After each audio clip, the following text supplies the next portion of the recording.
5,500 kilometers, 2 motorcycles, 1 tent, and rain for half of the time. We started in southern Germany and rode all the way up to Norway. Packed with camping gear, soaked more than once, always chasing the next break in the clouds. We hiked some of the toughest and most beautiful trails we've ever done, including a 2:30 a.m. climb to Pikerstorn for sunrise. We tried our gear in cabins, campgrounds, and everywhere we could. We visited a centuries-old copper mine buried deep in the mountains. We saw wild musk ox, puffins, seals, and weasels. Caught our very first fish. But this isn't a curated highlights reel. This is a video series about how you can see Norway with your own eyes. About a journey full of moments we'll never forget. And spoiler, by the end, well, only one of our 2 bikes made it back in one piece.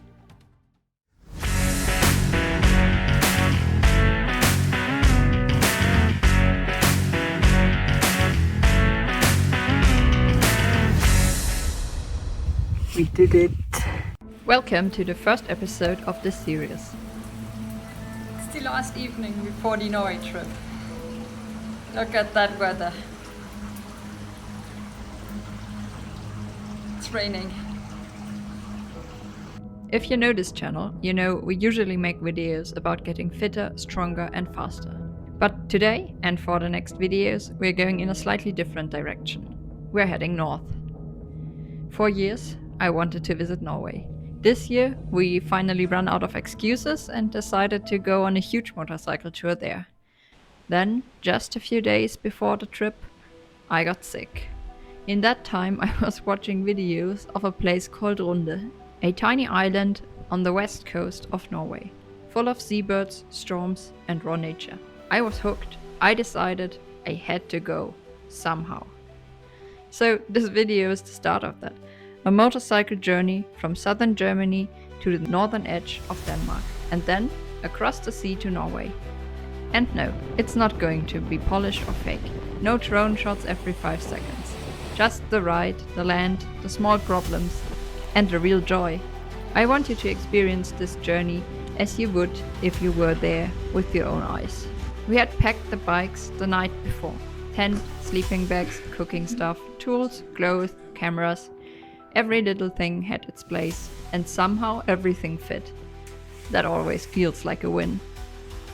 6 a.m. We started early in the south of Germany. So, good morning. We're just leaving for Norway. And until now it's not raining, but that's gonna change in the next 2 days. The first hours on the road are always strange. We are driving away from home, away from work. But let's be honest here, the first few hours, your brain is still at work. You're full of excitement and half asleep at the same time. The roads were empty, the sunrise painted everything orange. It was a perfect start.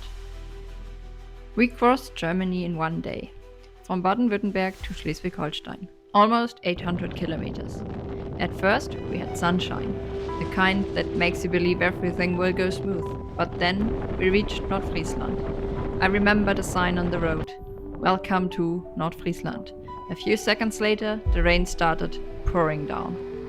It wasn't just rain, it was a full-on northern welcome. Heavy winds and sideways rain. Within minutes, we were wet, even with the rain clothes. Wet, very wet. By the time we reached our overnight spot, we were dripping. Everything was soaked. But thankfully, we had a real roof, dry walls, and a heater. And most importantly, a place to hang wet motorcycle gear. Everything was dry at the next morning.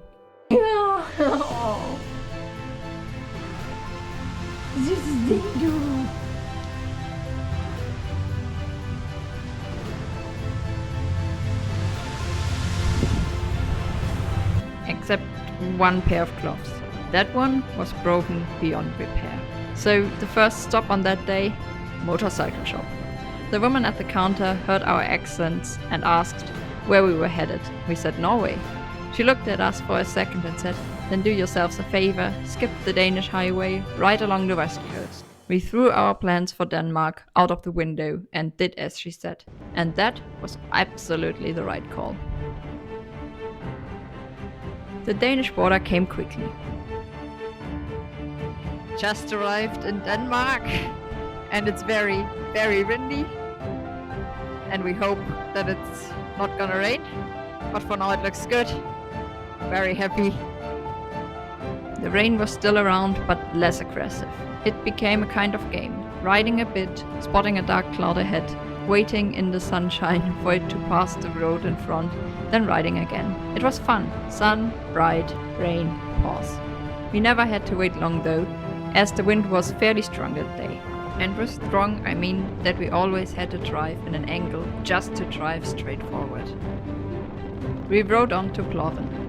By the time we stepped onto the sand, we realized this was no gentle sea breeze. It picked up sand and threw it at us like needles. It hurt. But it was a beautiful beach. That endless beach, those dunes, and the ocean waves hitting the shore. That night we reached our first Danish campsite. No reception, no staff, just an online form where you could rent a space. It was perfect. We reserved a spot and rode across the meadow to reach it. Maybe I wasn't cautious enough.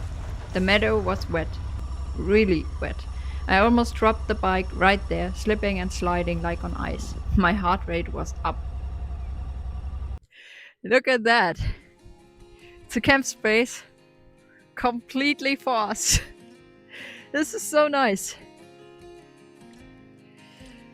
And this grass, it looks very, very harmless. It's very wet sometimes in some spaces.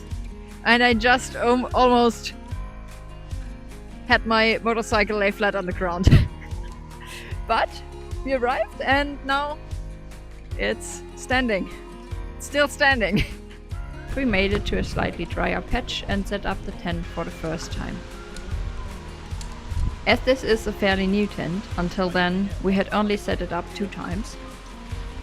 This took a little while, but we were in no hurry and then it finally stood there for the first time during this journey. We brought some finished meals from home that we only had to warm up. It was hot and it was good. After that we tried to make some marshmallows, but they only burned. After dinner we checked the map, only 5 kilometers to the beach. So we walked. Through a military area, along a road, through another campsite. The sky turned gold and the dunes lay in front of us like gentle hills.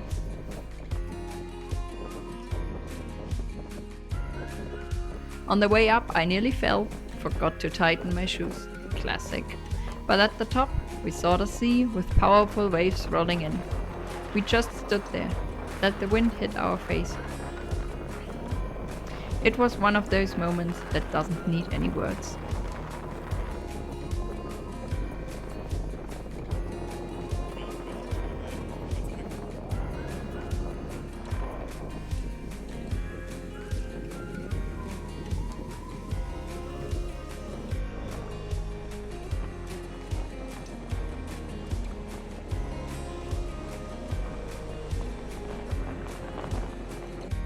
Morning.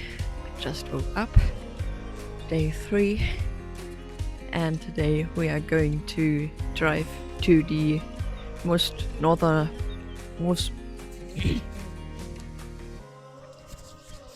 Today we're going to drive to the most northern point of Denmark. So let's pack the tent up and get on the road.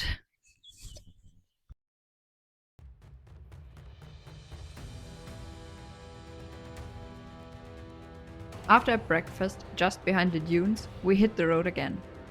One of our first stops was at a German World War II bunker, located on the highest hill far and wide. I stepped inside. It was dark and cold. My footsteps echoed. It smelled like stone and metal. I thought about the history packed into that concrete. It was a strange, heavy atmosphere, and we didn't stay long.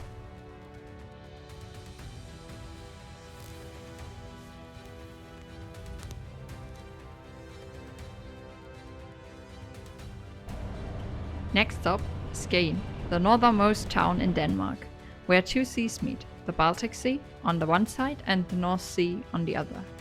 We reached the campsite by late afternoon, the most expensive campsite of the entire trip, and it wasn't even particularly nice. But it was close to Skagen, so we took it. Pitched a tent and made supper.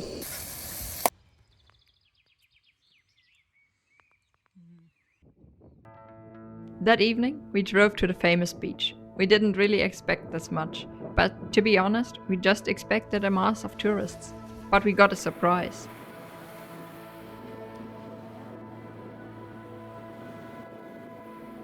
A seal, just floating a few meters offshore. She was there, head above water, watching us, turning slowly, resting. Not scared, not curious. It was just chilling.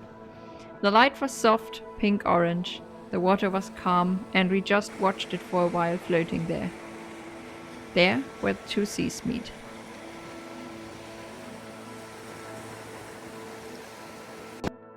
The next morning, before leaving Denmark, we went to Råbjerg, a massive dune system that slowly moves 15 meters east every year. A kind of hidden desert in the middle of green fields. We got there around 8:30 in the morning.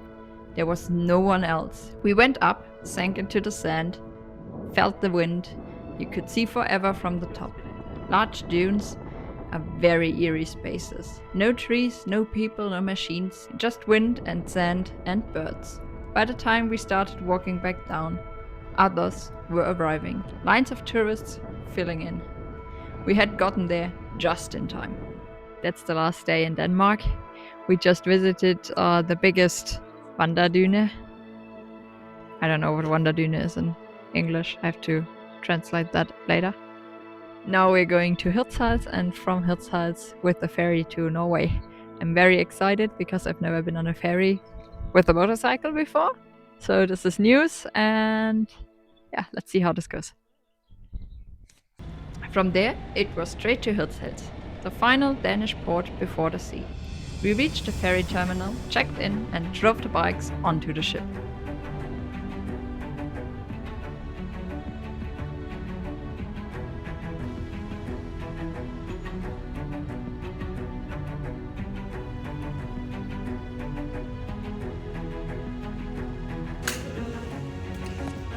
As we pulled away from land, I looked back. Denmark was already fading into the distance. Ahead of us, Norway. Well, before that, a lot of water and wind. I had never been on such a large ship before and had a lot of fun exploring it. When it was finally time to arrive in Kristiansand, we headed down to the motorcycles again, put on the helmet and drove off the ship into the land that I wanted to visit for so many years.